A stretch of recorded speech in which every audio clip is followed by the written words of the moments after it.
Bonjour tout le monde, nous sommes aujourd'hui le dimanche 8 juin 2014. Le premier sujet est un sujet qui est cher à nos amis africains qui sont les transferts d'argent vers l'Afrique. Nos amis européens ont calculé et se sont rendus compte qu'il y a vraiment beaucoup d'argent qui passe par ces tuyaux-là.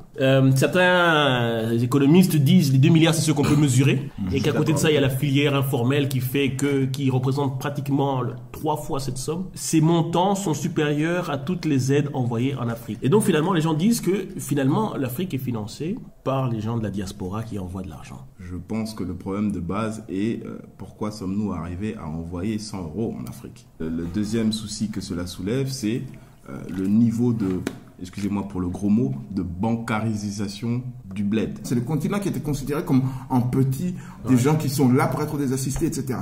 Mais non, ce qui se passe, c'est que ces gens on n'avait pas les chiffres, peut-être. On n'avait pas les chiffres. Non. Maintenant qu'on a les chiffres, on se rend compte qu'en fait, que c'est pas des petits poussés. Mastapi, le problème n'est pas d'avoir les chiffres ou pas d'avoir les chiffres.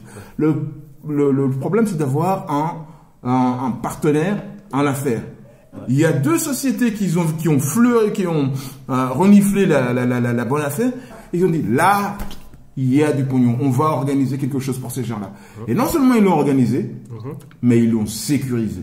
Les banques ont échoué en Afrique. Les nouvelles banques en Afrique, ce sont les réseaux mobiles. Les réseaux mobiles vont devenir des banques. On est d'accord. Mais je ne pense pas que les banques ont échoué.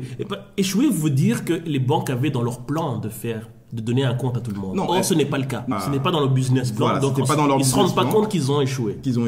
Mais entre-temps, il y a 6 milliards qui leur passent sous le nez. Les 6 milliards, c'est le flux total. En fait, ce sont des micro-flux qui, quand on les additionne, donnent 6 milliards. Effectivement, oui. Donc, je pense qu'il doit y avoir à un moment donné que les dirigeants du pays, mais aussi les gens qui effectuent ces transferts, c'est-à-dire les personnes qui sont à l'étranger, comprennent qu'ils ont un certain pouvoir décisionnel par rapport à l'argent qu'ils envoient en Afrique. Et que donc, ils ont aussi, quelque part, une certaine responsabilité quant à son utilisation. L'info m'a été envoyée pour justement participer au crowdfunding. On m'a dit, Mastapi, est-ce que tu veux contribuer à la création d'un robot disséqueur? J'ai commencé à rigoler. Il m'a dit, ah, mais c'est pour combattre la malaria. Là, vous me prenez par les sentiments. En gros, il fallait disséquer le moustique pour lui retirer une espèce de salive qui allait être utilisée comme médicament. Alors, vous comprenez que disséquer un moustique, c'est un peu chaud. C'est une opération terrible. Leur vitesse de pointe, c'est 3 moustiques à l'heure. Ça fait très peu. Et donc, qu'est-ce qu'ils ont fait? Ils ont dit, on lance un projet de crowdfunding, donc de financement participatif, pour créer un robot disséqueur de moustiques. Il y a des Africains qui ont une immunité relative. Ce sont les personnes qui sont SS et qui, elles, ont des problèmes de coagulation du sang. Rédac chef, histoire de ne pas faire peur à... Oui, non, on fait peur à personne. SS, ça veut dire quoi? C'est la dénomination scientifique pour dire que c'est une personne qui porte un gène muté. D'accord, et ça n'a rien à voir avec l'autre. Ça n'a rien à voir avec... Ça va. Mais on pourrait s'attendre à ce qu'un gars comme, par exemple, comme Bill Gates, qui a investi des milliards dans la recherche contre le sida, pas contre le malaria. C'est vrai que c'est contre le sida, mais le malaria tue plus que le sida. Ouais, depuis des années. Alors pourquoi parce que excusez-moi de le dire, mais marketingment parlant, c'est beaucoup plus intéressant de parler de sida que de parler de malaria. Le fait est que, voilà, la malaria, elle est cantonnée uniquement aux zones tropicales et aux descendants de militaires GIs qui étaient SS. Mais bon, mis à part eux, je veux dire, excusez-moi pour le... C'est le terme, mais c'est le terme. C'est le terme. On est au mois de juin, là. On pense au mois de juin, j'entends, oui, il y a des... C'est vrai qu'on a fêté le débarquement. Et là, j'entends qu'il y a encore... Il y a pas de SS par minute. Et culture maintenant, mais pas culture n'importe où, culture en Occident. Vous vivez en Europe, vous savez tous qu'il y a régulièrement des festivals africains, ou avec une connotation, une couleur africaine de par l'Europe et aux États-Unis également. Et il s'est passé un incident assez sérieux aux États-Unis. Ah bon. Où, lors d'un festival africain, une dame Suzanne Stone de son nom, a voulu participer à l'allégresse générale et danser. La sécurité du festival est intervenue pour l'empêcher de danser. La sécurité? Oui, parce qu'il considérait que cette danse était en infraction avec l'événement. La question est la suivante. Est-il possible qu'il y ait une discrimination culturelle dans ce genre d'événement? Je pense que c'est pas un problème africain. Là, je pense que c'est surtout un problème des organisateurs et c'est un problème des gens qui veulent, qui promeuvent ce genre de festival et de spectacle. Si c'est un festival ouvert où tout le monde peut danser, ben moi j'ai aucun souci. À ce niveau-là, c'est pas une question de discrimination. Je pense que c'est surtout une question de mauvaise gestion du festival. J'ai eu l'occasion de voir des expressions culturelles, aussi bien des Africains qui font des trucs, des expressions de la culture occidentale, que des Européens qui font des trucs du décalé Guada ou des je sais pas quoi, des trucs vraiment magnifiques. Moi, donc maintenant on arrivait à, si quelqu'un a envie de faire quelque chose, il faut le laisser. Donc voilà, donc il faut pas, si jamais les gens vont s'exprimer, il va y avoir du ratage ou tout ce que tu veux, mais le plus important c'est cette volonté des gens d'aller les uns vers les autres. C'est de la musique, voilà, c'est de la musique, c'est de la danse, c'est tout ce que tu veux, c'est de l'expression artistique. Et c'est bon pour tout le monde, on n'est pas censé... Donc bien, mieux gérer la com dans ce Il faut mieux gérer la com et puis ensuite se voir. Moi, je pense qu'il faut même pas s'arrêter à ces trucs. C'est les Américains qui voient de la discrimination partout. Il n'y a pas eu de discrimination. Il n'y a pas eu de discrimination, il y a eu une mauvaise communication. Il y a eu incompétence et compétence. Mais justement, un problème de communication et incompétence, ce sont les ingrédients du scandale Mariam Ibrahim. Vous avez tous entendu parler de Mariam Ibrahim, puisque chaque semaine on a un autre sujet soudanais de la semaine. Et pour aider PJB, je tiens à signaler que le nom de domaine du Sud-Soudan c'est SS aussi. Cette histoire est terrible. Cette histoire est terrible. C'est terrible. Parce que ça montre d'une part la fragilité de cet État qui peut être déstabilisé par une affaire même pas de mœurs, une affaire de rien, il n'y a pas de mœurs, il y a rien. Voilà. C'est dommage parce que tu vois, moi, ça c'est le genre de sujet sur lequel je voudrais pouvoir parler pendant des heures et des heures, mais c'est tellement ridicule que ça me laisse sans commenter. C'est ça en fait, c'est ça que je veux dire. C'est ridicule. Et à chaque pirouette de l'État pour soi-disant sauver la face, parce qu'ils veulent pouvoir sauver la face vis-à-vis de l'extérieur et vis-à-vis de l'intérieur. Mais non, il n'y a rien à faire. Et à chaque pirouette, ils sont encore plus ridicules que dans la pirouette. Moi, je vais donner un conseil à l'État NS. Non, Nord-Soudan. NS. SD. À l'État SD. Écoutez, les gars, avec tout le respect qui vous est dû, vous tenez le pouvoir, vous prenez la dame, vous la laissez sortir sous protection parce qu'il ne faut pas que les gens... et elle rejoint son mari, soit elle va aller en Angleterre, soit elle va aller au Sud-Soudan, quelque chose comme ça, mais vous communiquez pas, mais il faut qu'ils vivent, il faut laisser les gens vivre.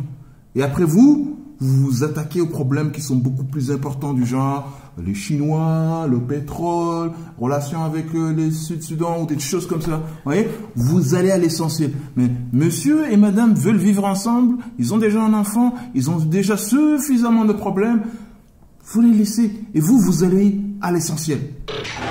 Le classement de la semaine qui est sorti dans les jours passés, c'est le classement du taux d'alphabétisation des pays africains. Alors pourquoi je vous en parle? Je vous en parle parce que, évidemment, comme tous les classements, dès qu'ils sortent, les gens ne sont pas contents quand ils ne sont pas premiers. Évidemment, comme il n'y a qu'une seule place de premier... Qui est le premier? Ça fait 56 personnes pas contents. 54. Et qui est le premier? Mais on a coupé le Soudan en deux. Ah oui, c'est vrai. Donc... ça fait 55. Oui, mais il y a 3 à Somalie. Et donc, qui est le premier? Et ça, c'est un scandale. Oui. Numéro 1, Zimbabwe. Si. Numéro 2, Guinée équatoriale. Aïe. Numéro 3, Afrique du Sud. Numéro 4, Kenya. Numéro 5, Namibie. Ouais. Remarque immédiate. Oui. Bonjour, messieurs les francophones. Vous n'êtes pas dans le top 5. Les dictateurs sont forts. Quand ils font du boulot. Zimbabwe, Guinée équatoriale. C'est ça qu'ils font du boulot. Zimbabwe, c'est chez notre ami Mugabe. Tout à fait. Mugabe a le plus gros taux de l'alphabétisation. C'est quand même terrible. Donc ça veut dire que le gars taffe malgré ce qu'on en dit. On peut dire la même chose de Obiangema, je pense. Obiangema qui fait un bon boulot aussi. On va pas dire qu'il fait un bon boulot. Mais en tout cas, pour ce qui est de de l'alphabétisation. Attendez. Il y a quand même des résultats. Ok, d'accord. Non, mais On peut effectivement dire Mugabe ou bien Nguema, etc. Mais ce qu'il y a, c'est que c'est pas eux qui font l'alphabétisation. C'est qu'il y a une politique de développement qui est développée généralement par des gens qui ont eu la chance d'être oubliés, n'est-ce pas? Hein? Et ils ont pu faire leur travail et puis finalement ça donnait des résultats. Je suis quand même d'accord avec la partie où tu dis cela permet aux pays limitrophes ou d'une sous-région de se comparer entre eux. Je pense que pour l'émulation, il n'y a pas mieux. Le ranking ne m'apporte rien. Ce qui m'importe plus, c'est de voir tous ceux qui sont en dessous de... Voilà. Ça, Découvrir qu'en Côte d'Ivoire, on est à 50% très bas, de taux d'alphabétisation. Pour la Côte d'Ivoire, c'est très bas. C'est inquiétant. Le Grand Congo a un niveau d'alphabétisation qui est comparable au celui du Gabon. C'est terrible. Sachant que le Gabon a moins d'habitants. Et la superficie. Il n'y a pas que le nombre d'habitants, Voilà, il y a la donc, superficie. Donc, comment vas-tu couvrir d'écoles tout ce gros pays? Donc voilà, bref, le ranking, pour moi, le ranking, c'est pas le plus important. Le plus important, c'est le taux. Ouais. Et effectivement, quand on regarde le taux, alors on a une lecture qui est différente. Ok, on va terminer avec la séquence que tout le monde attend, qui est Cinéma. le film que vous n'avez pas vu et que vous devez expliquer. Je vous mets tout de suite la bande-annonce du film Fast Life 2 et avec Thomas Nguijol. Ah. C'est parti. Je vous sens pas enthousiasmé, pourtant c'est une comédie hilarante avec Thomas Nguijol, la conclusion des Français. Et je pense que la réponse, c'est ce qu'il vient de dire. Alors que se passe-t-il dans ce film? PGB à toi, lance-toi, vas-y. Puis-je parler comme ça, je te laisse le temps de Formuler ta pensée qui semble. Vas-y, très extrapole sur le film. C'est que ce film n'a ni queue ni tête.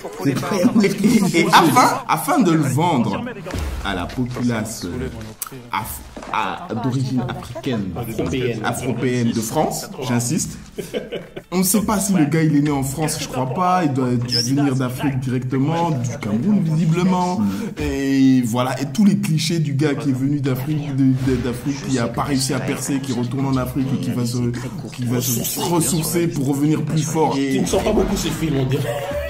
Non, mais j'ai des difficultés avec l'humour français, franchouillard.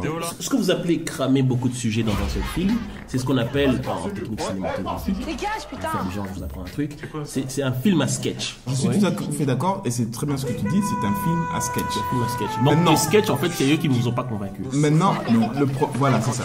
Moi, par rapport à l'écriture, je trouve qu'il y a de la, comment on dit chez nous en Flandre, il y a de la nonchalance. Nonchalance dans l'écriture. Il y a de la nonchalance dans l'écriture. Est-ce que tu vas le voir le film? Non. Est-ce que tu vas le regarder en téléchargement, entre guillemets, légal? Non plus. Est-ce que quand il va passer, première question, est-ce que quand il va passer à la télévision, tu vas le regarder? Zappé. S'il n'y avait rien d'autre à voir, je regarde mes autres films. Ok, PGB, est-ce que tu vas aller voir ce film en salle? Non. Est-ce que tu vas le regarder en téléchargement légal? C'est grave, tu comprends pourquoi j'ai craqué. Est-ce que quand il va passer à la télévision... C'est le film. Est-ce que quand il va passer à la télévision en doublage, doublé en flamand, tu vas le regarder? Non. Même en ça. Ok, c'est tout. Mais attends, il faut aussi que toi aussi tu le répondes à cette question. Oui. Quand ce film va sortir au cinéma, est-ce que tu iras le voir? Non. Est-ce que tu le téléchargeras? Je vais le télécharger légalement. Et je vais le regarder avec ma télécommande, avec le bouton avance rapide. Prêt. Au cas où la blague est mauvaise. Et s'il passe à la télé, je regarde pas. Voilà. Vous avez mes réponses. Voilà. Je pense qu'on est Ok. D'accord.